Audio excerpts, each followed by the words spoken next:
Hello दोस्तों, स्वागत है आपका हमारे YouTube चैनल में। आज मैं एक्सप्लेन करने वाला हूँ प्लम स्प्रिंग्स। यह 2020 की रोमांटिक हॉलीवुड मूवी है। वीडियो अच्छी लगे तो चैनल सब्सक्राइब कर लो और बातें ना करते हुए तो चलिए शुरू करते हैं। हमारे कैरेक्टर्स वेडिंग के लिए आए हुए थे और वहीं पर वो टाइम लूप में फंस जाते हैं। इन दोनों को एक दूसरे के लिए फीलिंग्स आई, पर दोनों के कुछ सीक्रेट्स थे। इसी वजह से जल्द से यहाँ से निकलना चाहते हैं। कैंसर प्रॉब्लम्स के बावजूद अपनी जिंदगी कंटिन्यू कर पाएंगे। हम मूवी स्टार्ट होती है और हम एक छोटा सा अर्थक्वेक आता देख सकते हैं। हमारा मेन कैरेक्टर नाइल्स अपने नींद से उठता है।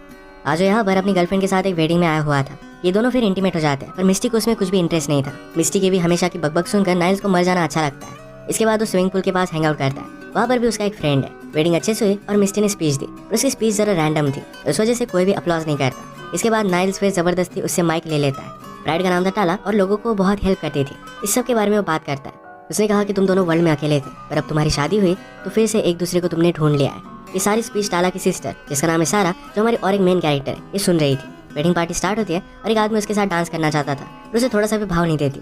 माइल्स अपने ही धुन में था। सारा ने उसे मना किया, पर बाद में वही आकर उससे बात करने लग जाती है।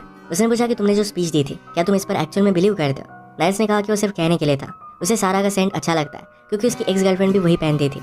उसे डायरेक्टली पूछ लेता है कि हम दोनों अकेले में कहीं पर जा सकते हैं। सारा ने पूछा कि क्या तुम्हारी गर्लफ्रेंड को इससे कोई भी प्रॉब्लम नहीं होगा। नाइल्स फिर उसे एक जगह पर लेकर आया, जहाँ पर उसे दिखाता है कि उसकी गर्लफ्रेंड किसी और के साथ इंटीमेट हो रही है। सारा ने कहा कि तुम उसे रोकते क्यों नहीं? नाइल्स ने कहा कि ऐसी कोई भी पॉसिबिलिटी नहीं है जिसमें दोनों एक दूसरे के साथ नहीं रहते। सारा ने कहा कि मेरी फैमिली भी मुझे हेट करती है, उन्हें लगता है कि मैं सब कुछ बर्बाद कर दूंगी। वैसे भी वो बहुत ज्यादा ड्रिंक करती है और अपनी लाइफ को ज्यादा सीरियसली लेती नहीं, उसे बात उतनी ज्यादा गलत लगती नहीं। मिस्टी की आवाज़ें सुनकर ये दोनों भी डेजर्ट में आ गए और इंटीमेट होने लगे। अचानक से नाइल्स को कोई एरो मार देता है। वो डर कर भागने लग गया। सारा बहुत ज्यादा डिस्टर्ब हो गई, उसे समझ में नहीं आता कि यहाँ पर चल क्या रहा है। नाइल्स फिर भागते भागते केव तक गया। अगली सुबह जब वो उठा तो अगला दिन नहीं था, फिर से पूरा डे रिपीट हो रहा था। जिस तरीके से मिस्टी ने उसे कल उठाया था, आज भी वो उसी तरीके से उठाती है। फिर से आज भी वेडिंग डे था। जैसे कल सब कुछ हुआ था, वैसे आज भी हो रहा था। नाइल्स के साथ ये चीज बहुत टाइम से चल रही है। उसे याद भी नहीं कि फर्स्ट टाइम में कब हुआ था। जैसे कि हमें पता है कि वो पूल के पास आकर हैंग आउट करता है, तभी सारा उस पर आकर बहुत चिल्लाती है। और सारा के पर्सपेक्टिव से कल रात हुआ क्या था, ये बात हमें पता चलेगी। जैसे नाइल्स उस केव में गया तो सारा भी उसके पीछे पीछे आ गई। नाइल्स उसे जाने के लिए कहता है, पर सारा मानती नहीं। उसके पीछे पीछे वो भी उस केव में चली गई। आज जब वो उठी तो उसने रियलाइज किया कि ये डे रिपीट हो रहा है। पहले तो ऐसा वो बिलीव नहीं कर पाती। अपने पेरेंट्स को सब कुछ बताने की कोशिश करती है, पर उन्हें लगता है कि ये ड्रंक है। बाहर फिर उसने नाइल्स को देखा, उस पर वो जोर जोर से चिल्लाने लग गई। टाला ये सब देखकर उसे समझाने के लिए आ रही थी, पर वही नीचे पटक गई। उसके दांत टूट जाते हैं। वेडिंग डे पर यह सब होना एक बहुत ही बड़ा ट्रबल था। सब लोग बहुत डरे हुए थे। फादर ने कहा कि हम डेंटिस्ट के पास चलते हैं, सब कुछ ठीक हो जाएगा। सब देखकर सारा जरा शांत हुए और फिर वो नाइल्स के पास आई। नाइल्स कहता है कि मैंने तुम्हें बताया था कि मेरे पास मत आना। उसे सारी सिचुएशन समझा देता है कि हमेशा एक ही दिन चलता रहता है, कल फिर से एक नया डे होगा और टाला को कुछ भी हुआ नहीं होगा। सारा ने कहा कि मुझे इस सिचुएशन से निकलना है। उसे उस केव के बारे में पूछती है। उसे ढूंढने के लिए निकली और उसे वो कहीं भी नहीं मिलती। नाइल्स से पूछा कि वो कहाँ पर है। नाइल्स कहता है कि तुम्हें थोड़ा सा वेट करना पड़ेगा। वो एक रॉक पर चढ़ गया और प्रिटेंड करता है कि उसके पास बहुत सारी पावर्स है। फिर छोटा सा एक अर्थक्वेक आया। उसके बाद वो केव खुल गई। हर रोज उसी टाइम पर वो केव खुलती थी। वहाँ पर जाने लग गए और नाइल्स ने कहा कि अगर तुम वहाँ पर अंदर जाते तो फिर से डे रिसेट हो जाएगा। सारा वैसे भी इस दिन से तंग आ गई थी, तो अंदर वो चली जाती है। फिर से उठी तो दिन रिसेट हो चुका था। वो इस सबसे दूर जाना चाहती थी, तो ड्राइव कर फिर से अपने घर वापस चली जाती है। घर पर सारा के बारे में बात कर रहे थे, तो ऐसा करती क्यों है? नाइल्स ने कहा कि वो डर रही कि लोग उसे जज करेंगे। ये वेडिंग, ये सब इंटीमेसी, ये सारी चीजें उसे अच्छी नहीं लगती। सारा ने ट्राई किया कि जब तक ये दिन खत्म नहीं हो जाता तब तक वो सोएगी नहीं।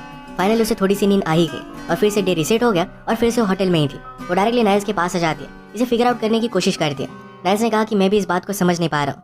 शायद हम दोनों की डेथ हो चुकी है, शायद हम सिमुलेशन में है। अगर हम इन सब बातों में सोचने लग गए तो हमारा दिमाग खराब हो जाता है। हमें सिर्फ एक्सेप्ट करना पड़ेगा कि अब कोई भी चीज़ मैटर नहीं करती। जो हमारी सिचुएशन है, इसे हमें खुश रहना पड़ेगा।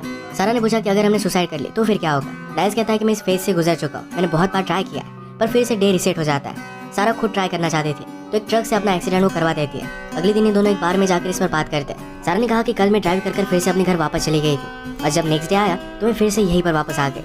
नाइल्स ने कहा कि ये सब काम नहीं करता, मैं एक बार बॉर्डर क्रॉस कर भी चला गया था, फिर भी मैं नेक्स्ट डे यहीं पर उठा हूँ। सारा को याद आया कि नाइल्स को कोई हंट कर रहा था। उसने पूछा कि ये सब क्या था। नाइल्स कहता है कि उसका नाम रॉय है, वो भी टाला की वेडिंग में आया हुआ था। उन दोनों के इंटरेस्ट सेम थे, तो एक दूसरे से वो बातें करने लगे। टाला और एब को खुश देखकर रॉय ने कहा कि मैरिज एक बहुत ही घटिया चीज है, इसमें आप सिर्फ फंसते जाते हो और नीचे बहुत ही ज्यादा डार्कनेस होता है। रॉय को नशे करने थे। एक आदमी से उसने बात की थी, पर उसे दे नहीं रहा था। नाइल्स फिर डायरेक्टली उस आदमी से छीन लेता है और फिर ये दोनों बहुत पार्टी करते हैं। फाइनली वो डेजर्ट में आ गए। रॉय को बहुत मजा आया था। उसने कहा कि ये दिन खत्म ही नहीं होना चाहिए। नाइल्स ने फिर उसे केव दिखाई, कहा कि तुम्हारे सारे क्वेश्चन के आंसर इसी में है। उसी वजह से रॉय भी इस टाइम लूप में फंस गया था। रॉय को जब इस सब सिचुएशन के बारे में पता चला तो उसे अच्छी तरीके से हैंडल नहीं कर पाया। इसमें फंसने के लिए नाइल्स को जिम्मेदार मानता है। उसने डिसाइड कर लिया था कि नाइल्स को पनिश करेगा। हर कुछ दिनों में आकर उसे हंट करता था। सारा ने कहा कि ये सब बहुत गलत है, तुम्हें उससे बात करनी चाहिए, तुम हमेशा उससे भाग नहीं सकते। नाइल्स उस बात को उतना ज्यादा सीरियसली लेता नहीं, वो यहाँ पर पूरी तरीके से केयर फ्री जीता है। डे रिसेट ही होगा तो कुछ भी करे, ज्यादा कुछ भी फर्क नहीं पड़ता। लोगों को पैसे दे दे, बहुत सारी चैरिटी करे, पर फिर भी कुछ भी फर्क नहीं पड़ता। सारा ने कहा कि तुमने और क्या क्या ट्राई किया, क्या लोगों के साथ तुम इंटीमेट हुए? नाइल्स ने कहा कि किसी को मनाने के लिए बहुत ज्यादा एफर्ट्स लगते हैं, अब इतने दिन वो यहाँ पर फंसा हुआ है तो ज्यादा एफर्ट्स करना उसे अच्छा नहीं लगता। सारा ने पूछा कि क्या हम दोनों इंटीमेट हुए? नाइल्स ने कहा कि ऐसा कुछ भी नहीं हुआ। वो कहता है कि चलो फिर से वापस चलते हैं, रात में वेडिंग पार्टी होगी, वहाँ पर एंजॉय करेंगे, उस जगह पर बहुत प्यार का माहौल है। सारा ने कहा कि वैसा कुछ भी नहीं है, लोग सिर्फ अकेले रहने से डरते हैं और उसी वजह से शादी करते हैं। उसके माइंड में एक थ्योरी आती है कि शायद अपनी लाइफ में उसने कुछ गलत किया है और उसी वजह से वो इस टाइम लूप में फंस चुकी है। अगर वो अपनी लाइफ में कुछ सही कर दिया तो इससे निकल सकती है। ये रियलाइज करने के बाद वो वेडिंग में वापस आया। टाला की जब शादी हुई तो उसे वो कुछ बता देती है। ये सुनकर टाला ने अपनी शादी तोड़ दी।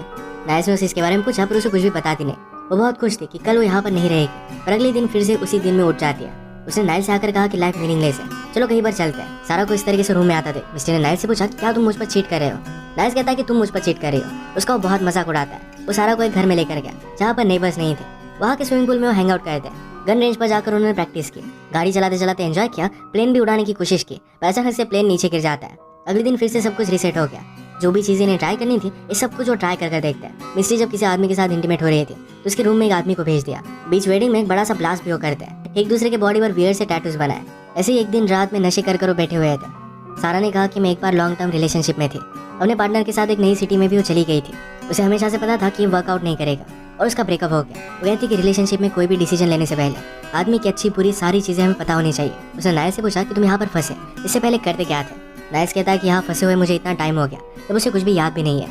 उसे लगता है कि लाइफ में उसका सब कुछ पीछे छूट गया है। ये दोनों टेंट में सोए तो सारा ने कहा कि हम दोनों को इंटीमेट हो जाना चाहिए। नाइल्स भी इसके लिए मान जाता है। अगले दिन सारा जब रूम में उठी तो हमें पता चलता है सारा अपने रूम में नहीं तो एब के रूम में। एब जिसके साथ सारा की सिस्टर टाला शादी कर रही है, हर रोज वो उसी रूम में उठती है। अपनी सिस्टर को उसने धोखा दिया, इस बात का उसे बहुत बुरा लगता है। कल रात के बाद नाइल्स को बहुत अच्छा लग रहा था। वो इसके बारे में सारा से बात करने की कोशिश करता है पर सारा थोड़ी सी भी इंटरेस्टेड नहीं थी। वो कहती कि हम जो भी करते हैं अगर इसका कोई भी मीनिंग नहीं है तो कल रात भी मीनिंगलेस ही थी। उसने कहा कि मैं हमेशा के लिए यहाँ पर नहीं रह सकती। वो नोटिस करती है कि बहुत टाइम से उसका कोई पीछा कर रहा है। नाइल्स ने कहा कि रॉय होगा, हमें जल्दी से यहाँ से चले जाना चाहिए। सारा कहती कि हमें इसे फेस करना पड़ेगा। वो कार से उतरी और कहा कि नाइल्स ने मुझे किडनैप कर लिया, प्लीज मुझे बचा लो। वो कार में जाकर बैठ जाती है और बाहर रॉय निकला। वो फिर से नाइल्स को मारने वाला था, तभी सारा कार से उसे ठोक देती है। रास्ते से एक एक्चुअल पुलिस ऑफिसर निकला और इन दोनों को अरेस्ट कर लेता है। नाइल्स ने पूछा कि तुम्हारे साथ ये सब चल क्या रहा है? ये सब मीनिंगलेस है पर फिर भी हम जो भी करते हैं इसका हम पर इफेक्ट होता है। अगर हमें चोट लगती है तो उसका पेन रियल है। सारा ने कहा कि अगर मैं कुछ भी नहीं करती तो हमेशा तुम रॉय से डरते रहते हैं। नाइल्स को फिर भी गलत लगता था और उन दोनों में झगड़ा हो गया। सारा ने कहा कि अगर उस रात मुझे पता होता तुम किस तरीके के आदमी हो तो मैं तुम्हारे पास भी नहीं आती। नाइल्स कहता है कि हम बहुत सारी रात एक साथ स्पेंड कर चुके हैं, सारा से क्या बात करनी है जिससे उसके करीब आ जाए। ये सब कुछ उसे पता था। इससे गुस्सा होकर सारा गाड़ी के नीचे आ गई। अगली सुबह नाइल्स ने सारा को ढूंढने की कोशिश की पर उसे कहीं भी नहीं मिलती। फिर से एक दिन सुबह सारा के पेरेंट्स डिस्कस कर रहे थे क्यों ऐसा क्यों करती है। नाइल्स गुस्से में कहता है कि वो अपनी खुद की लाइफ को सीरियसली नहीं लेती। एक रात वो ड्रंक होकर एब के फ्रेंड्स के साथ था। पिलो पर उसने सारा का सेंड नोटिस किया। इसके बारे में इन्फॉर्मेशन निकालने के बाद उसे पता चलता है सारा और एब के बीच में चक्कर चल रहा था। शादी में आकर उसने तमाशा खड़ा कर दिया। वो टाला का सब कुछ सच सच बता देता है। एब और उसमें भी फाइट हो गई थी। सब कुछ हो जाने के बावजूद अगले दिन सब कुछ रीसेट हो गया। वो सारा को बहुत ज्यादा मिस करता है। अपने फ्रेंड के पास वो रोने लग गया और कहता है कि वो सारा से बहुत प्यार करता है। वो बहुत ही ज्यादा डिस्टर्ब हो जाता है और डायरेक्टली रॉय के घर पर आ गया। उसने कहा कि मुझे टॉर्चर करो, मुझे मार डालो, तुम कुछ भी कर सकते हो। रॉय डरकर कहता है कि तुम यहाँ पर कर क्या रहे हो। उसकी एक बहुत ही अच्छी फैमिली थी। नाइल्स को बिठा कर वो कहता है पहले मैं बहुत ही दुखी था पर जब मैं इस टाइम लूप में फंसा तो मैंने रियलाइज किया मेरी लाइफ का एक्चुअली सबसे बेस्ट टाइम है। आज मैं मेरी फैमिली के साथ हूँ और मेरी बेटी मेरी पेंटिंग भी बनाने वाली है। जब उस लड़की ने मुझे कार से ठोक दिया था तो आईसीयू में मैं सो नहीं पाया, उस वजह से डे रिसेट नहीं हो रहा था। मैंने फिर रियलाइज किया कि मैं कितना लकी हूँ कि मेरे पास एक फैमिली है। लाइफ में इस तरीके से हमें खुशी ढूंढ लेनी चाहिए। वो नाइल्स को भी ऐसा कुछ ढूंढने के लिए कहता है। खुशी के बारे में बात सुनकर नाइल्स को फिर से सारा की याद आ गई। वो कहता है कि मुझे एक बार मार डालो, इससे मैं जल्दी घर पर पहुंच जाऊंगा। इसके बाद हमें सारा के पर्सपेक्टिव से चीजें पता चलती है। जब वो फिर से एब के रूम में उठी उसने कहा कि हमने जो किया वो बहुत ही ज्यादा गलत था, अब मैं मेरी लाइफ को अच्छी तरीके से कंट्रोल करूंगी। एब भी सुनकर रोने लगता है। उसे भी बहुत पछतावा हुआ था। इस सिचुएशन से बाहर निकलने के लिए सारा ने क्वांटम फिजिक्स का स्टडी किया। बहुत सारे प्रोफेसर से उसने बात की। एक दिन वो खुद नाइल्स के पास वापस आ जाती है। नाइल्स ने उसे जो भी कहा था इस सब के लिए उसे सॉरी कहता है। सारा ने कहा कि वो सब कुछ ठीक है और यहाँ से बाहर कैसे निकलना है इसका सोल्यूशन शायद मेरे पास है। उसने कहा कि वो एनर्जी की फील्ड में फंस चुके हैं, अगर हम उस केव में ब्लास्ट करते हैं तो शायद इससे निकल सकते हैं। इसका उसने एक गोट को लेकर एक्सपेरिमेंट भी किया हुआ था। ये सब सुनकर नाइल्स कहता है कि मैं तुमसे प्यार करता हूँ। सारा ने कहा कि तुम तो मुझे पूरी तरीके से जानते भी नहीं। नाइल्स कहता है कि ऐसा नहीं है, हम यहाँ पर हमेशा के लिए रह सकते हैं और हमें किसी भी चीज़ की वरी करने की भी जरूरत नहीं पड़ेगी।